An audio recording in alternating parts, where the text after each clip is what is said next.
Nicholas. Baby. I heard you were up over 500 last night at the gate. Nicholas. It seems that somebody broke into room 3506 last night and took $50,000. And that was before I had my Wheaties. No, it seems that this, same somebody shot and killed 2 gentlemen named Kinlaw and Teal. And an eyewitness claims that that someone was you. Come along, Nicholas. Come along where? To see DeMarco. I have to find the truth.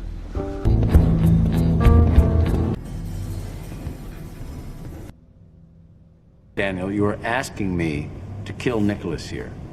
So please, be as brief as you will. I feel guilty because I let him in. When the knock came on the door, I wasn't thinking, and I opened it. And right away, he pistol whips me, and he's quick. He takes out Teal and Kinlaw like they were nothing, and he ties them up back to back the way they were when you found them. He goes crazy, and he shoots maybe my 2 best friends in the whole world. Why? He's pissed that there wasn't more cash, and probably he would have killed me too, but there was a noise out in the hall, and he panicked, and he ran. You'll see that I'm telling the truth. They're gonna have his fingerprints all over him. This is all true, then? Some. Which? You better speak, Nicholas, and I suggest you begin right now. I'll ask just 2 questions, baby. First, why would I use a gun? What kind of question is that, huh? Why does anybody use a gun? And the answer to your question is this. Nobody would ever dream that Nick Wilde needed a gun to commit a robbery. All right, Nicholas. Second question. Baby, what do you know about my body? Obviously nothing. How is it possible that I know that Mr. DeMarco here has a small but definite cut on the upper side of his Hampton? What is this shit, huh? I know it's embarrassing, but I'll make it easier for you. I believe this. I believe that somebody who looks like Nicholas did the deed. And I will endeavor to find him. I'm gonna see you real soon. Nick Wilde, how you doing? You need to come with us. Mr. DeMarco's waiting.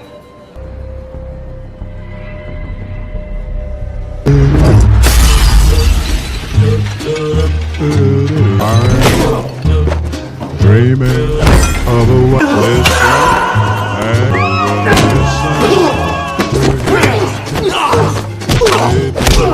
in the snow. Christmas, and bright.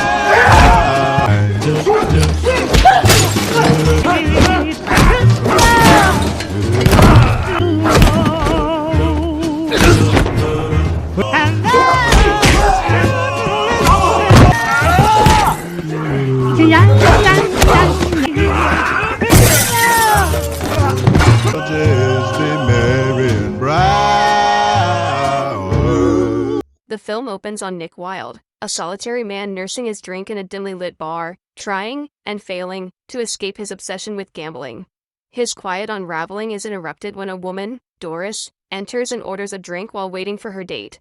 Moments later, her partner, Osgood, arrives, apologizing profusely for keeping her waiting. He blames the delay on having to deal with intoxicated colleagues, but Doris, unconvinced and irritated, urges him to leave.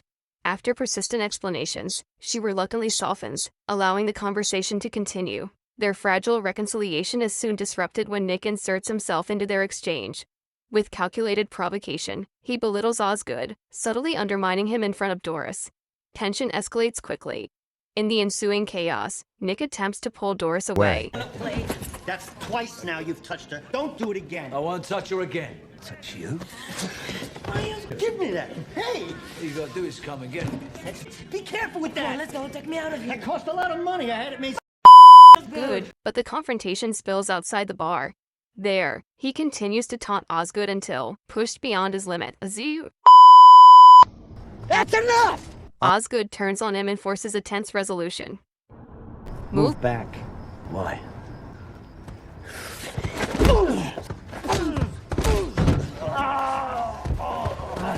That's good. Shut up! No one's leaving till it's over. It isn't over till you say it is. It's over. You're a coward, and your breath stinks. You're my own little hero.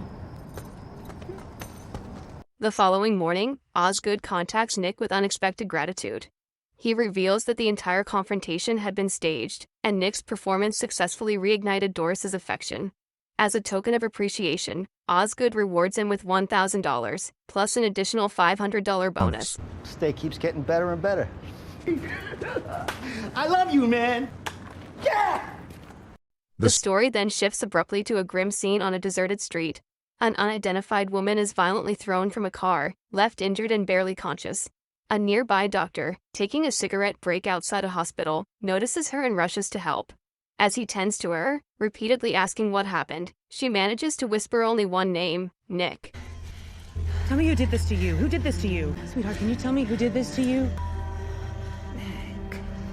The next morning, the film properly introduces Nick Wilde, a recovering gambling addict and a Las Vegas bodyguard with formidable combat skills. As he prepares for work, he meets his associate, Pinky. Their conversation is interrupted when Cyrus Kinnick storms in, demanding to see Nick. He insists on hiring Nick as his personal bodyguard for protection in Las Vegas casinos, claiming he was referred by a neighbor. Irritated by Cyrus's arrogance, Nick curtly dismisses him, though he reluctantly agrees to meet later that evening at 7 o'clock. From there, Nick heads straight to his old friend, Rox's place for his favorite drink. In the middle of their conversation, Rox hands him a note and tells him that Holly urgently needs him. When Nick arrives at her home... Want some coffee? No. Cool. Holly, if you're gonna hide, why can't we have just talked on the phone? I just don't think I want you seeing me like this. He finds her badly beaten, her face bruised and swollen. She had been dumped near a hospital. Driven by pain and vengeance, Holly begs Nick to help her track down those responsible. At first, Nick refuses. He insists he wants no involvement, especially with Baby, the owner of the hotel where Holly was tortured. Their conversation ends unresolved as Nick walks away. Still troubled, Nick visits Millicent, a trusted housekeeper at the hotel, hoping for a lead. She initially claims ignorance but agrees to investigate. The next day, she reveals a name, Danny DeMarco, a ruthless East Coast gangster operating in Las Vegas. She gives Nick the room number but warns him not to interfere. Danny is dangerous. Meanwhile, Nick carries out his duties, escorting Kinnick through several casinos. As Kinnick immerses himself in gambling, Nick grows distracted, haunted by Holly's words. Unable to shake the feeling, he leaves and heads straight to Danny's suite. Yeah? I'm here to see Mr. DeMarco. Well, he's busy. Who was it? Some guy. Said he was a friend of Baby's. What's this about? Go. Searched him? Mm-hmm. It's good of you to see me like this, Mr. DeMarco. Well, Nick, I'm told there's something about a girl. She pretty? Was. Last night, a friend of mine was some disrespect. Oh, that. You see, Nick, that was a game. You can't show disrespect to a whore. You're her pimp. At least you look like a two-bit pimp to me. Am I right? No, I'm legit. Look, see? Credit cards. Driver's license, they're all mine. Well, Nick, would 50,000 cover your disrespect, Nick? You're very generous. But even so, you probably know what this is. Are you gonna leave, Nick? You remember what? You said it was best not to. So, be honest, Nick. Tell me about my good qualities, and if I believe you, well, you're free as air. So go ahead. Talk about me. What are you thinking about, huh? Take your out of my sight. Let's go.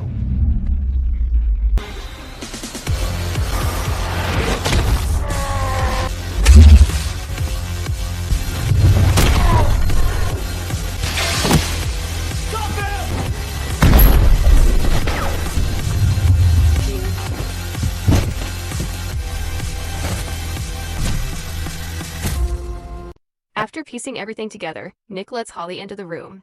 Determined, she comes prepared.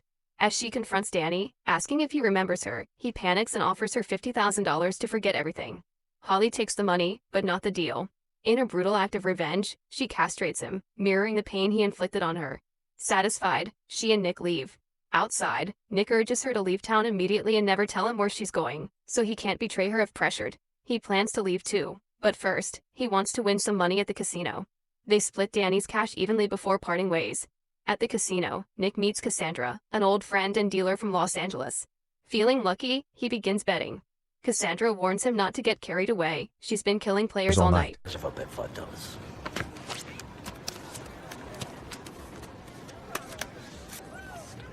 When her shift ends, Nick considers walking away but, fueled by confidence, returns to the table. Gamble pays off. He wins over 56,000 chips. Elated, he celebrates with Kinnick and shares his plan to leave Las Vegas for good. With the fortune he has always dreamed of now within reach, he heads to the counter to cash out and start anew. But something pulls him back. Standing there, surrounded by noise and temptation, Nick hesitates. The weight of his winnings brings not satisfaction, but a hollow sense of incompleteness. The rush, the addiction, the need for more, it surges back. In a reckless turn, he abandons his plan and returns to the table. What happened? This time, he goes all in, raising the stakes to the maximum, his entire 56,000 in chips, plus the $25,000 he had received from Danny. Nick loses everything. Consumed by regret, he drowns himself in alcohol until he collapses. When he regains consciousness, he finds himself in Kinnick's home, rescued and cared for after passing out. What follows is a tense, revealing conversation. Kinnick, vulnerable and driven, asks Nick to become his mentor, to teach him how to conquer fear and navigate the ruthless world they inhabit. He promises that together, they could build something powerful, something profitable. Nick refuses. He walks away, heading downstairs for a drink, but the calm is short-lived. Danny's men suddenly appear, attempting to drag him away. You need to come with us. Mr. DeMarco's waiting.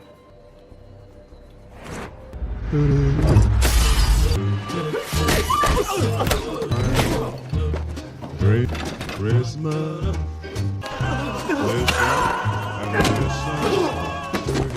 In the snow. I am dreaming. Oh. Mail days, mail days, mail days. Oh,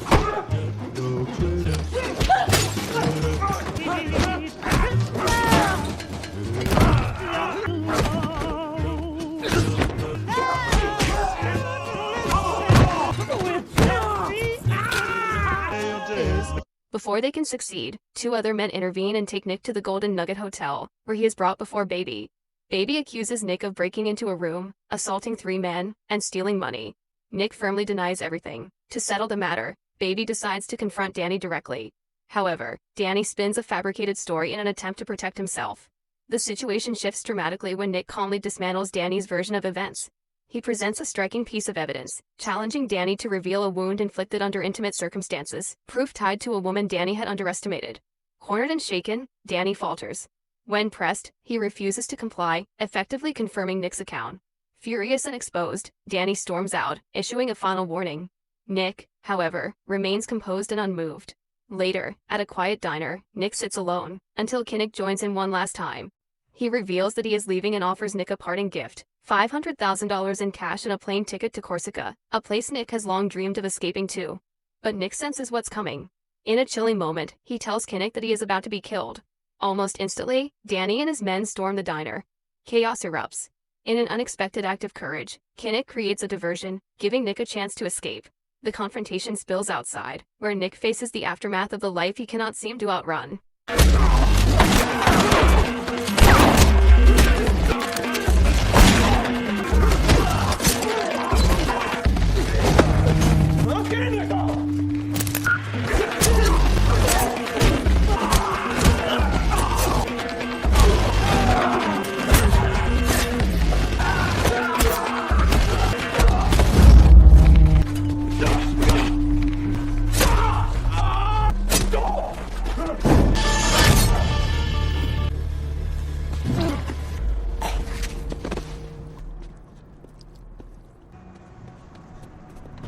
The story closes on a quiet note, amid betrayal, violence, and survival. Nick and Kinnick emerge not just as allies, but as genuine friends, bound by everything they have endured. Thanks for watching and don't forget to subscribe and press the like button for more chilling movie clips.